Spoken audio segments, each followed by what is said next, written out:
Aujourd'hui, on cuisine québécois. C'est simple. C'est quoi les classiques québécois? Tu es capable de m'en nommer? Poutine, pâté chinois, la plogue, pudding chômeur. Mais là aussi, on peut rajouter la guédille.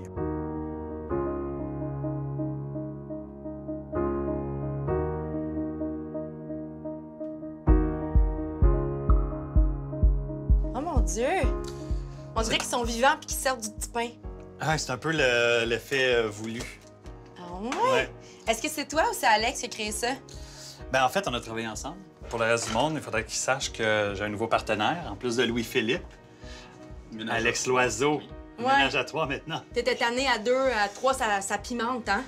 Oui. Ben oui, mais on en reparlera, toi et moi, mais je pense pas que ça va marcher. Ça marche avec Louis, mais ça marchera pas avec nous deux, c'est sûr. OK, nous, ça va rester Ben, j'aimerais mieux ça. Te déranges-tu? platonique, oui. C'est Alex, c'est du On est pas encore mariés, platonique. c'est normal. OK, je prends les bières, on y va? Oui.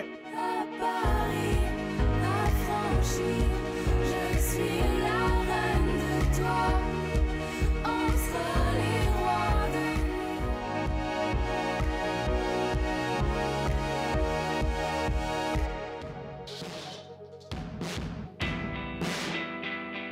Le Château Ramsay est un lieu historique qui fait partie de l'histoire de Montréal, qui était témoin de l'histoire de Montréal et du Québec depuis 1705.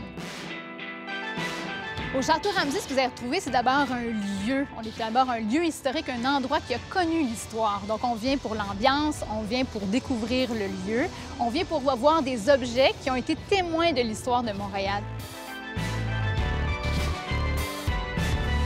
Je ne peux suivre le cours plus rapide chaque jour. Plutôt courir la chance de brouiller mon existence. Je suis au bout de mon souffle, m'enfonce dans le gouffre. Quand je navigue souvent, j'avance contre le courant. Un vrai cheers à nous autres et à vous de vous être déplacés. Merci beaucoup. Juste vous dire aussi que je trouve ça quand même drôle qu'on fasse santé Merci. avec une bière dans un si beau décor. Oui, hein? On dirait que c'est drôle d'avoir directement une bière, tu sais, dans un si beau décor. Présente-nous donc ce qu'on mange, justement, mon amour. Ben oui, c'est notre amuse-bouche, donc c'est le début, ça commence comme ça. L'idée, c'était de rendre hommage à la guédille.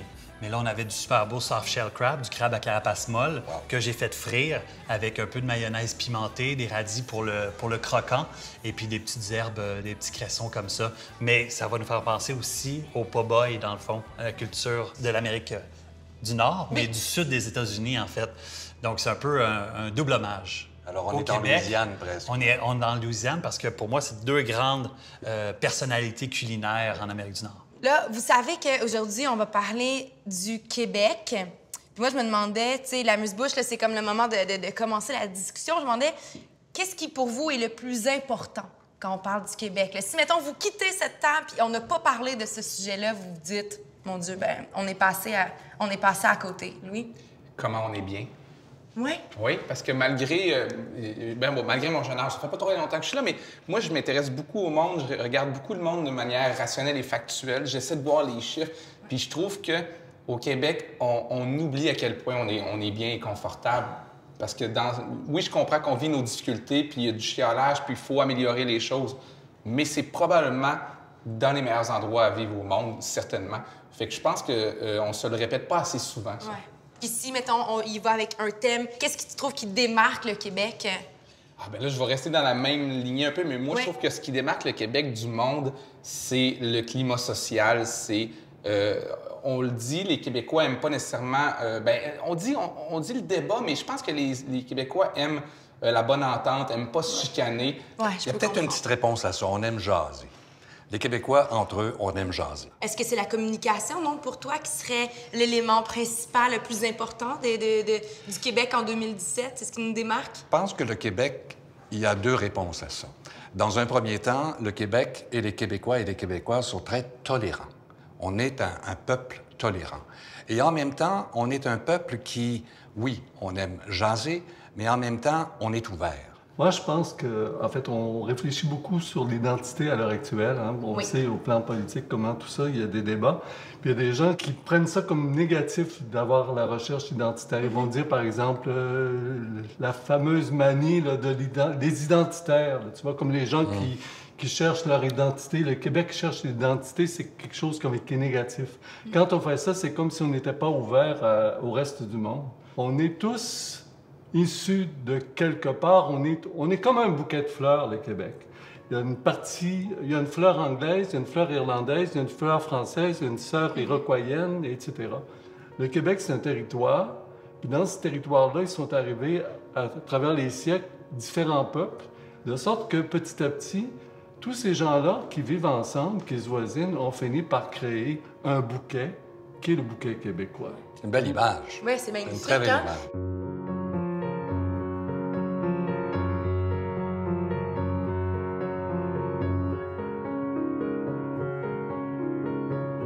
Toi, t'es un historien officiellement? J'ai pas complété ma maîtrise. Je sais pas quand on peut se nommer historien. Je pense que généralement, c'est après la maîtrise. Là. Mais t'as pas l'image d'un C'est historien ça. classique. Tu sais, moi, j'imagine un peu On dirait plus qu'il- vieux, Un peu plus barbu. rond, barbu, c'est ça? Ouais. Un peu pour la rondeur, on va passer. Mais on est content de t'avoir avec nous. Oui, C'est génial.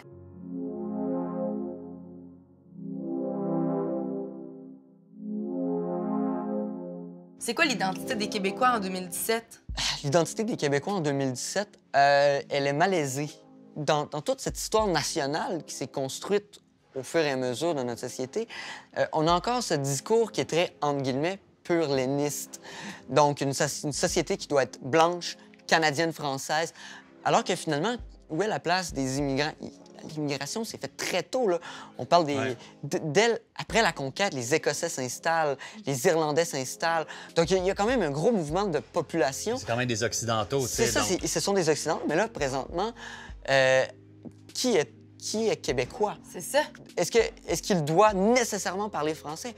Est-ce que les anglophones de Montréal, les anglophones peut-être des cantons Ils sont nés ici, de l'Est, là. qui sont nés ici, qui sont sur le territoire, et eux se disent non, même si je parle anglais, je me considère comme québécois. C'est comme si la société coloniale, qui date justement de l'époque de Champlain, c'est comme si les rapports de pouvoir, là, présentement, on essaie de les rebalancer, puis ceux qui étaient en haut, présentement, se disent on n'aime pas ça.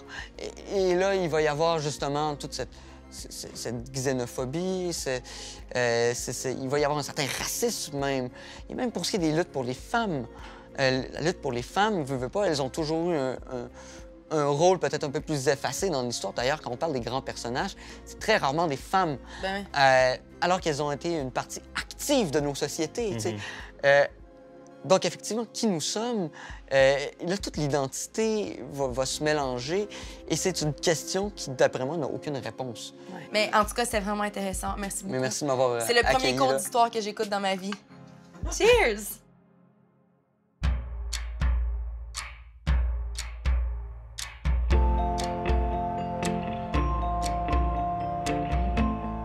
Oh là là, qu'est-ce qu'on mange? Vous devinez pas? Qu'est-ce qu'on mange? Moi, à chaque épisode d'Amuse-Bouche, évidemment, je veux qu'il y ait un lien avec ce dont on parle. Alors, de la bouffe québécoise. Oui, mais penses que c'est encore... Ah non, un pâté. Pâté chinois! Un pâté. Un pâté chinois, mais un pâté chinois comme nos mères le feraient. Mais pour moi, le Québec, c'est... Merci, Alex. Merci, Alex. Un peu cette dualité-là, donc le passé, l'histoire, la culture, cette importance-là, avec la modernité aussi, l'ouverture vers autre chose. Donc, encore le steak blé d'Inde patate, d'un tartare de bœuf, chutney de maïs et chips de pommes de Quelle terre. bonne idée! Winston, je te propose Oui, de commencer à c'est te là. servir. Mon chum, qu'est-ce qu'on boit? Parce qu'on ne pourra pas manger sans boire. Puis on mange québécois, on va boire québécois aussi. Ah oui? Nous, on aime beaucoup faire la promotion de petits producteurs de vin naturel. Et puis là, ça, c'en est un, à Magog. C'est Pinard et Filles, avec un packaging incroyable de signé Marc Séguin. Michel?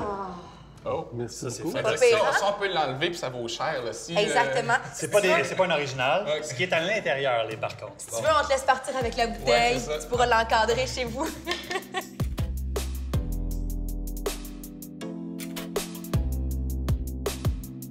Est-ce qu'il y a une gastronomie québécoise? Est-ce qu'il y a des restaurants québécois, est-ce qu'à la place d'emprunter, là, est-ce qu'on a nos plats à nous autres? Parce que la cuisine française, pour moi, elle a une identité précise. La cuisine italienne, elle a une identité précise. Puis on dirait que j'arrive pas à mettre le doigt sur l'identité de la cuisine québécoise. Il y en a une identité. Ce serait quoi?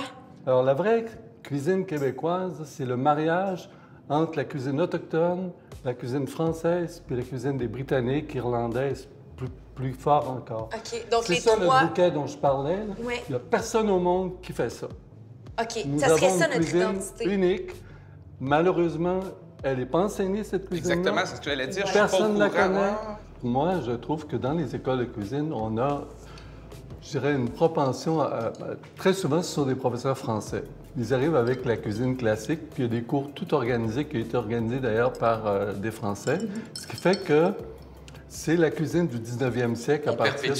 On perpétue ça, mais je dirais les savoir-faire québécois authentiques de nos grands-mères, on ne les trouve pas dans ces écoles-là. Moi, j'avais l'impression qu'on était rendu ailleurs, qu'on avait beaucoup évolué sur ce plan-là et à la lumière de vos informations, Michel, il semble que non. Mais des fois, Moi, j'ai croire qu'on a l'impression évolué peut être renier certaines affaires. Tu sais, moi, ce que je comprends de ça, c'est que quand on va dans l'élite, peu importe le type d'enseignement, on a tendance beaucoup à se tourner soit vers la France, soit vers l'extérieur parce qu'on n'assume pas nos racines ou je sais pas, tu sais, j'ai l'impression que les auteurs, vrai la qu'on s'assume musique, pas tout tant. va être de l'étranger. T'as raison. C'est comme si on a l'impression, tu sais, on dit, ben on veut pas les envoyer dans des bineries, nos touristes, tu sais. Mais c'est drôle quand même, ça. Juste Exact. votre questionnement, juste le fait de, ben écoute, des bines, tout ça, c'est comme s'il y avait rien que ça. Ben c'est ça. Alors que moi, j'ai 35 000 recettes que j'ai ramassées, des personnes âgées depuis 20 ans, et je suis resté estomaqué des belles recettes qu'il y avait, C'est ça. des choses qui jouissives, là.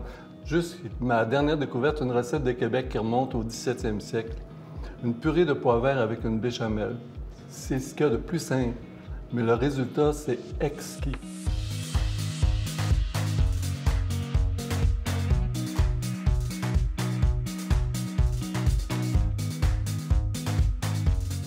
Habituellement, c'est drôle parce que quand on vient ici, il y a du monde absolument partout, il y a de l'action, puis notre but est vraiment d'ouvrir des bouteilles de vin puis de manger. Puis là, c'est comme... C'est tellement relax, là. Ouais. C'est que vous n'êtes pas réveillé encore. Non. Non? Mais ici, là, c'est toujours ouvert. Dans le fond, vous ouvrez au lunch, puis vous fermez en soirée. Oui. Ben, de 11 à 11. De 11 à 11. De 11 à Pas 11. 7 jours sur 7. Non, on est Non, fermé mais elle dimanche, elle lundi. a déjà fait ça, le 7 jours sur 7. Qui a ouvert la place ici? C'est mes parents. En fait, mon père a eu l'idée d'ouvrir le restaurant Alep quand il y avait des petites banquettes oranges, puis c'est une espèce de petite affaire avec quelques petites tables, puis un petit comptoir avec un frigo, tu voyais les affaires dedans. Quand il a déménagé ici, il voulait qu'on s'intègre vraiment au Québec. Il voulait pas qu'on soit comme dans un petit cocon. Il voulait qu'on grandisse ici puis qu'on on appartienne à autre place. Mais en même temps, il voulait démontrer aux gens et enseigner un peu d'où lui il venait, puis c'était quoi Alep. Ouais. C'était l'idée du restaurant, puis c'est pour ça qu'il appelait ça Alep, parce qu'honnêtement, si on retourne en 76, déjà l'idée d'ouvrir restaurant Alep en plein cœur de la petite Italie. Ouais, c'est ça. C'est comme audacieux déjà à Quand la même, base, hein? quand même. Ben, ses amis lui disaient... Ça va être tout petit, un petit comptoir, ouais, garde ça comme ça. C'est ça. Mais est-ce que vous êtes né au Québec? Non. Non, moi à Alep. Moi, au Liban. OK. On est arrivé ici en 75. Moi, j'avais 8 ans. J'avais 1 an. OK, fait que dans le fond, vous êtes né ailleurs. Toi, j'imagine que Tania, t'as pas la chance de te rappeler de quoi que ce soit de ton pays d'origine. À 1 an, on s'en rappelle pas vraiment, mais à 8 ans, on s'en rappelle quand même. Est-ce que tu te rappelles quand t'es arrivé ici, à Montréal, à quoi ça ressemblait être... L'affaire qui m'avait marqué le plus, c'est l'odeur du gazon coupé. Pour vrai? C'était l'affaire qui m'avait... Waouh, c'est propre! C'est ça, en débarquant de l'avion, là, c'était ça, ma première image. L'immigration en 1976, on était complètement ailleurs par rapport à ce qui se passe Ah, ben, ça, c'est actuellement. clair. Comment vous l'avez vécu, cette évolution? Qu'est-ce que vous avez pu constater? Quand tu vas à l'école, tu es la seule immigrée, puis tu te fais pointer du doigt, c'est quelque chose. Fait que l'intégration, tu n'as pas le choix à cet âge-là de dire non. Moi, je veux pas être immigrée, je veux être comme les autres. Maintenant, je dis, je suis tellement chanceuse que nos parents soient venus au Québec. Ça, ça vraiment, là, c'est un plus. Ouais. Si vous aviez à vous définir maintenant, est-ce que vous êtes québécoise d'origine syrienne ou vous êtes syrienne établie au Québec ou... Je peux répondre. C'est pas compliqué. Au Québec, on est syrienne, puis en Syrie, on est québécoise.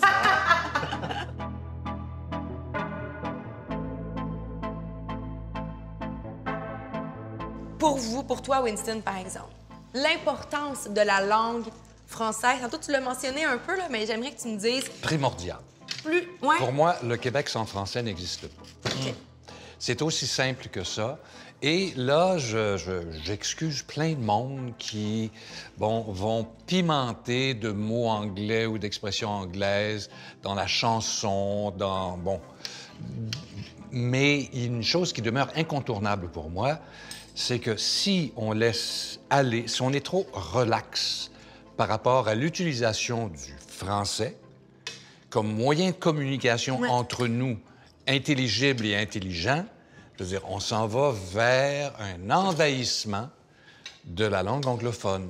Est-ce que tu en utilises des anglicismes? Tu sais, quand tu t'es mis à écrire ton Moi, show, très là? peu. Moi, très Ouais. peu. Très peu. Mais volontairement?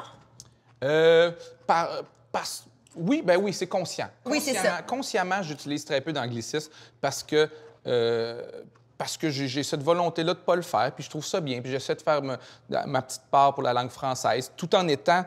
je consomme beaucoup de culture en anglais. J'écoute mes films en anglais, j'écoute des spectacles. Mes humoristes que j'écoute sont en anglais. Je suis pas parfaitement bilingue, je le parle pas très bien à cause de mon accent du Saguenay, mais je le comprends à la perfection, puis j'aime cette langue-là, l'anglais. Mais j'aime aussi le français. Maintenant, moi, je suis pas... c'est pas mon... J'ai un frère de 17 ans, c'est pas lui qui m'inquiète parce qu'il est dans une passe où j'étais moi aussi à cette époque-là. Ouais. On se rebelle un peu. Si à 25 ans ou à 30 ans, il n'a pas développé un amour du français, là, je suis inquiet. À 15 ans, là, les jeunes sur leur... c'est ça qu'on parle souvent. Je leur donnerais un break pour donner un anglais. Les messages textes, les textos, on fait ça rapidement. Ce que Michel en pense. Oui. L'essentiel, c'est de communiquer. C'est pas de bien parler une langue. OK. Pour moi, l'essentiel, c'est la communication. La communication il y a comme des ambiances. On fait une communication, c'est pas dans l'air, c'est pas dans l'espace. C'est dans un moment donné, c'est avec des gens donnés. Yeah. Microphone checker, Corey Hart est drette là. Tout le game est messed up, dead from the neck up. Swag, faggot, trap gods, hashtag get lost. Mais avant toute chose, merci d'avoir respecté le code vestimentaire. Ça fait plaisir. Je voulais savoir d'ailleurs, est-ce que tu t'habilles toujours comme tes invités ou c'est comme un spécial pour moi? C'est un spécial pour toi. Merci. Je me suis dit, on se déplace dans ta ville et je vais m'habiller comme lui. Ça va peut-être créer une adhésion. Merci. Puis j'ai pas lu le mémo. Non, je suis désolé. Je l'avais pas pensé. C'est ça, désolé. Il manque juste toi.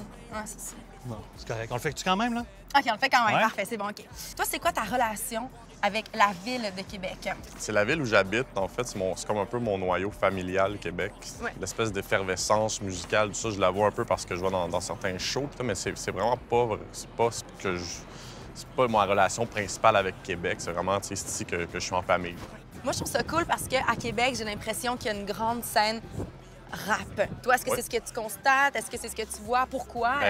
Ma relation avec Québec, avant de déménager ici, c'était... Je connaissais des musiciens d'ici. Puis je suis venu quelques fois avec les gars d'Acrophone, d'ailleurs, qui sont devenus à la Claire ensemble. Et ça faisait longtemps que je les connaissais. Puis oui, effectivement, puis il y a beaucoup de rap qui vient d'ici, qui ont été pionniers, en fait, comme le 8-3, qui vient de la Rive-Sud, le Charny, Lévis, etc. Donc oui, il y a comme il y a quelque chose qui se passe à Québec. Il y a un son de Québec, je crois. J'ai l'impression que dans le rap aussi, il y a beaucoup l'idée de s'affirmer, dans l'affirmation, du moins dans... Il y a beaucoup de passages d'idées, je trouve, dans le rap, de ce qu'on est, de ce qu'on pense. Est-ce que c'est parce qu'à Québec, dans la ville, on a plus le goût de pousser nos idées? Je pense pas que ça a rapport avec la ville. Je pense que ça a rapport... Je pense que tu viens de Montréal ou de n'importe où. Moi, j'ai grandi à Saint-Eustache, puis j'avais cette espèce de ferveur-là. Fait que ça change rien. Je pense que c'est dans l'esprit de ce que c'est le rap, là. C'est une musique qui est assez rebelle en général. C'est une musique de dénonciation, mais pas juste de ça. C'est une musique de fête aussi et qui va un peu à contre-courant. Donc, c'est plus dans l'esprit de ce que c'est la musique rap qu'une chose de quartier ou de ville. Fait que c'est pas comme dans l'eau, là. Non, c'est pas dans l'autre Québec. C'est pas dans l'autre Québec. Non, vraiment Non, mais pas. les groupes de Montréal, on dirait qu'ils se fondent peut-être plus souvent en anglais. On dirait que le rap Ouais, de mais non, Québec... mais il y a du rap Y en a-tu du anglophone rap de Montréal anglophone? à cause parce qu'il y a vraiment plus de gens, il y a plus d'anglophones. C'est une ville qui est beaucoup plus multiculturelle qu'ici, donc évidemment qu'il y a plus de rap en anglais, mais la plupart du rap en français vient de Montréal, je crois. Puis il y a le franglais aussi, l'existence du franglais, qui est un métissage qui s'est fait naturellement à cause de l'influence du rap américain et notre langue natale québécoise, qui est d'ailleurs, moi, je vois pas ça comme une menace au français, le franglais. Je vois ça comme quelque chose de très créatif. Puis on a un français qui est unique ici, qui est coloré, qui est exotique, qui a une histoire qui est vraiment intéressante. Puis c'est pour ça que moi, je rappe comme je parle, tu sais. J'ai jamais eu l'intention d'aller dans une autre langue ou de changer mon accent ou quoi que ce soit à cause d'une certaine fierté, une appartenance au français qui est unique ici. Puis qui est juste... c'est le fun de jouer avec les mots aussi. Puis c'est ça qui est le fun du franglais, c'est que ça va décupler les possibilités de rime puis de jeu avec la langue. J'étais sous les black lights quelque part dans un party downtown. J'étais à l'écart de tous mes amis d'enfance, chasing dreams, essayant de toucher mes rêves sans même avoir un oreiller où je pouvais me coucher la tête. J'étais dans une autre vie, dans un autre monde. Je trouve juste ça plate de couper, de dire on se coupe de l'anglais. Au lieu de l'assumer. Au lieu de l'assumer, puis je pense que c'est une richesse de parler plusieurs langues aussi, tu sais. Le plus de langues possible, tu sais. Je pense qu'il faut séparer ça. Faut pas diaboliser l'anglais. Il faut protéger ce qu'on a ici, notre culture, puis s'assurer qu'on soit pas dilué, mais on a quelque chose de vraiment unique au Québec. Puis c'est de ça que je suis fier, tu sais. Notre espèce de couleur qui est unique au monde, tu sais.